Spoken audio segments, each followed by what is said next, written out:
Hello guys, this is Model RR3102 here, back again in the layout. Today I'm going to be demonstrating the all-new ESU sound file, which is the 16-cylinder EMD 645 E3B recorded off of a real SD40-2W, which, if you don't know what PNRR 5342 is, that's the next Canadian National SD40-2W. That's the locomotive that Mr. Matt Herman recorded these sounds from. Now, the only reason why I'm making this video is to demonstrate not only the prime mover sounds, but also the Canadian bronze bell that was recorded as well. Now, let me tell you, I was the person who brought it up to Mr. Herman about the bell that was recorded off the PNRR 5342, which, if you don't know what PNRR stands for, it's Pennsylvania Northeastern, I think. And PNRR 5342 surprisingly has a GE steel bell now.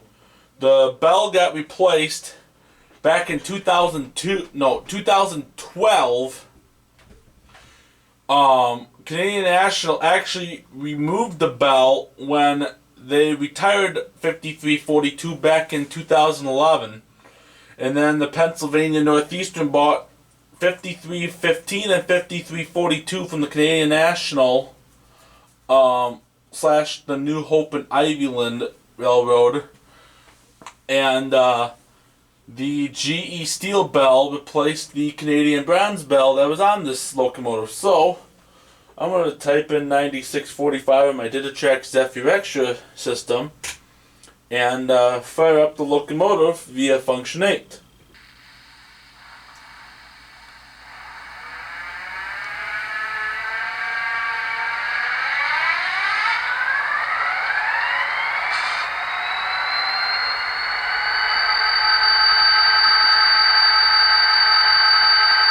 The locomotive I have in front of you guys is a Atlas GP40-2W that was announced back in 2014, I think. And the locomotive came out in the beginning of 2016. On the box it says it has QSI sound, but in reality it came with an ESU starter, quick start guide, and it came factored with an ESU LokSound Select decoder. And I just updated this file about a week or so ago when Matt Herman updated the file with the Canadian bronze bell. So I'm going to turn on F0, which is the headlight and the number board, since those are together on Atlas. Now, notice how it's not totally bright. That's because I have it programmed how Atlas programmed the locomotive itself, where you have to move the locomotive to get the full brightness of the light. So I'm going to show you how.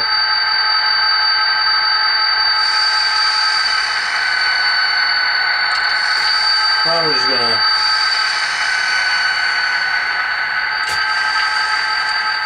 I want to keep it at speed step 1 about, and then the lights will get brighter as I move the locomotive.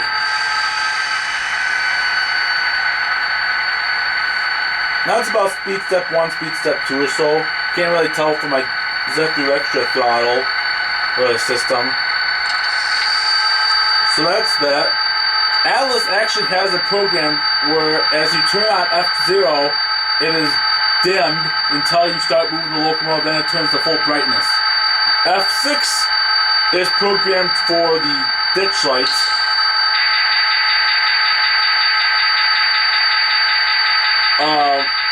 Now the thing I have to demonstrate right now is the Canadian bronze bell that was recorded by a guy named Nick, who I think is from Canada. He owns a true, authentic Canadian bronze bell off of an actual CNSD 40-2W. And this is what it sounds like. So here's the true, authentic, realistic Canadian bronze bell.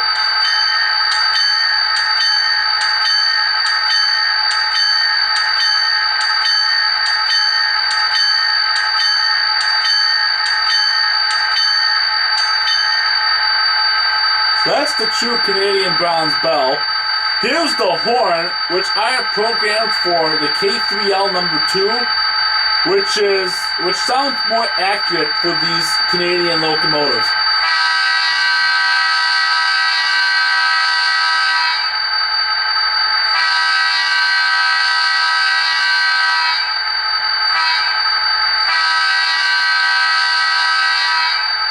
Now, the grade crossing sequence with the bell.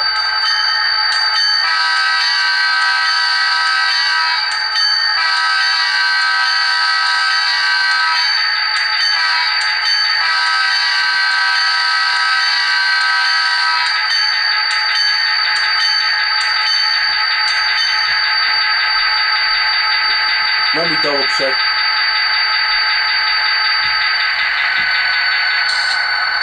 Okay. Alright, so I have now F9 pressed, which is the drive hold feature. Here's function 3, which is a coupler. Definitely not the same as the typical ESU decoder. So, I'm going to go through all 8 notches of the version 4 of the EMD 16-cylinder 645 E3 1 through 8 right now with function 9.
Alright, so that is all 8 notches of the version 4 of the 16-cylinder EMD 645 E3.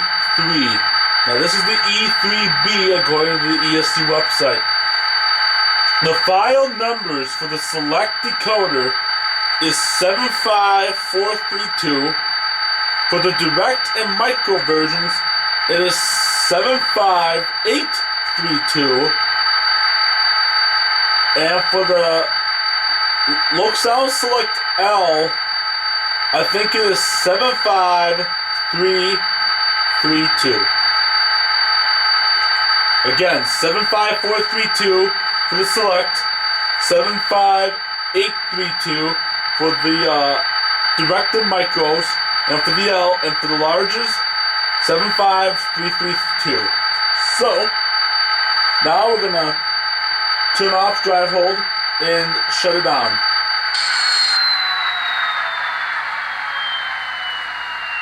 Now this is a very quick review / overview of the version 4 of the EMD 16-cylinder 645 E3, but I just want to give you guys just a chance to hear the 4th version of this very popular prime mover.